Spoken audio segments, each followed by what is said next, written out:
Dwa lata temu po raz pierwszy w pełni zwiedziłam Szklarską Porębę. Wówczas było to bardzo oczyszczające wydarzenie. Mentalnie wychodziłam z wielkiego dołka i odżywałam na nowo, a tamta samotna podróż dała mi poczucie wolności i nadziei, którego tak wtedy potrzebowałam.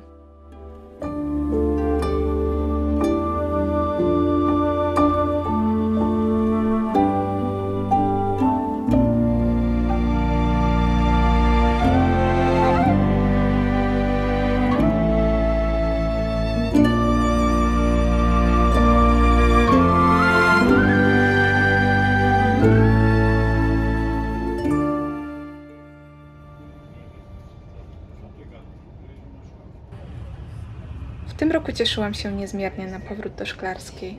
Wydaje mi się, że każdy miłośnik gór ma te swoje jedne ukochane i moje to zdecydowanie Karkonosze. Napawa mnie niezmierna ekscytacja, kiedy myślę, że czeka mnie odkrycie jeszcze tak wielu karkonoskich zakątków i historii. Zaczyna się nowy dzień i nowe głupie miny Emilki. No w sumie co tam w środku? No właśnie.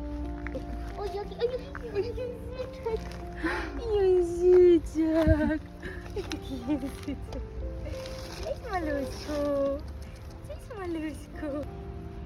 Nie taki. O, wow!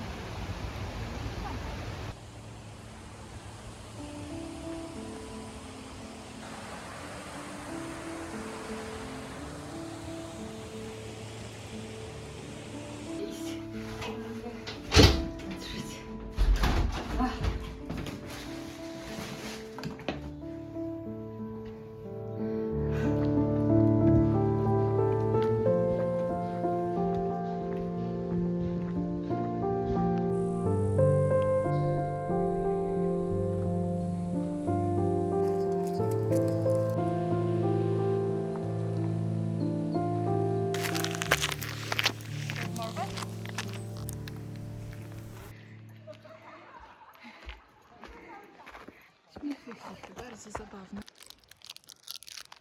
Jeśli chodzi o szczegóły z naszego wyjazdu, to pierwszego dnia przeszłyśmy piękną trasę o długości 26 km. Idąc najpierw czeską ścieżką do schroniska pod Łapskim Szczytem i potem skręcając w lewo na śnieżne stawki, aż w końcu dotarłyśmy na śnieżne kotły.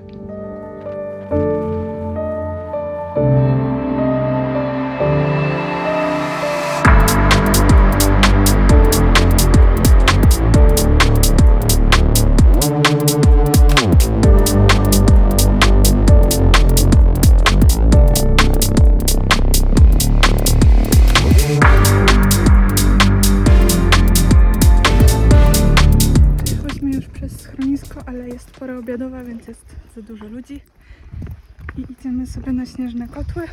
Musimy zjeść naleśniczków i pierogów z jagódkami. Zjemy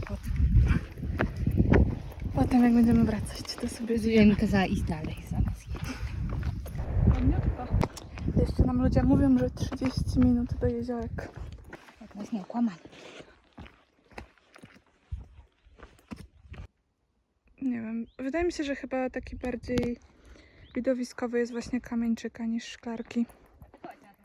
Tak, byłam na obydwu. O, Co tam masz?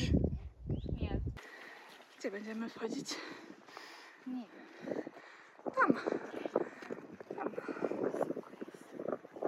Za wysoko. Emilka nie marudzi, Emilka bardzo szybko chodzi. Ledwo za nią nadążam.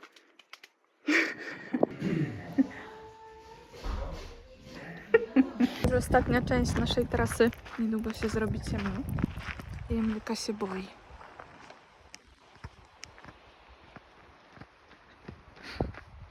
Takie ładne chmurki na koniec dnia. Hej, Hali! Hali! Widzisz moje słoneczko?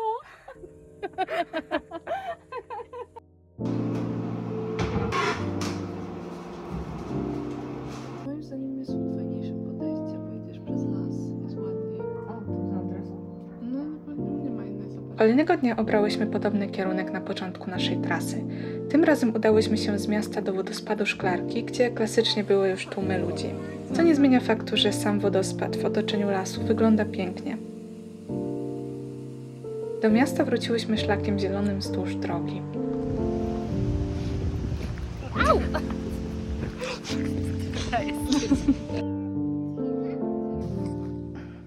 Gdzie wchodzimy? Na wielki kamień. Wielki kamień.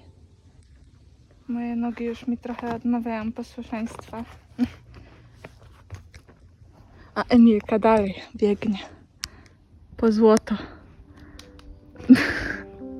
Przechodząc na drugą stronę Szklarskiej, weszłyśmy na jeden z izerskich szczytów, wysoki kamień. Zaskoczył nas on swoją przecudną panoramą na zarówno polskie, jak i czeskie góry. Znajduje się na nim schronisko, w którym zjadłyśmy szarlotkę. Można też wejść na płatną wieżę widokową, ale z tego nie skorzystałyśmy, bo z samego szczytu i tak wiele widać i to za darmo. Wchodzę. No jest ładnie.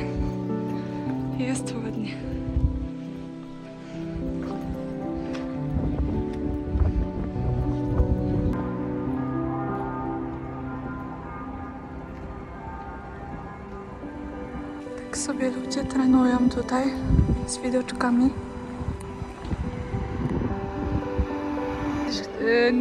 Nie będziesz miała burgera z bułką. No ty je przywołałaś. Ojej, czy to kuleje.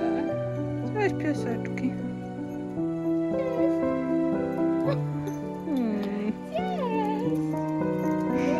Cześć. Ojoj. No cześć. Ostatniego dnia przed pociągiem do domu miałyśmy jeszcze czas na zwiedzanie Muzeum Mineralogicznego, które zatrzymało nas na dłużej ze względu na bardzo interesujące eksponaty w postaci skamieli i z innego prostego powodu. Po prostu jesteśmy typowymi kamieniarami, a to muzeum moim zdaniem jest rajem dla wszystkich kamieniar. Trzeba przekroić te przedmioty. Ja tak idę, tak.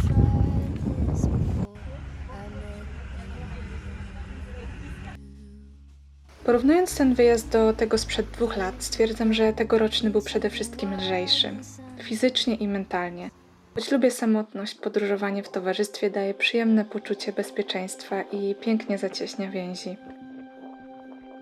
Mój ekwipunek również się zmienił. Plecak zamieniłam na mniejszy, a buty na takie, które dadzą mi poczucie większej bliskości z ziemią.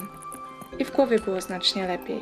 Choć myślę, że jeśli jest źle, to góry i przyroda w ogóle mogą czynić magię.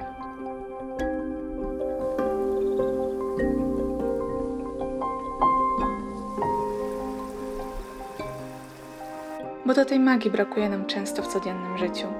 Wyjazd w góry bywa niekiedy ucieczką od realiów, ale też piękną próbą charakteru i naszej siły. Magia dzieje się wtedy, kiedy będąc na szczycie myślimy sobie: udało się, cały ten trud był tego warty.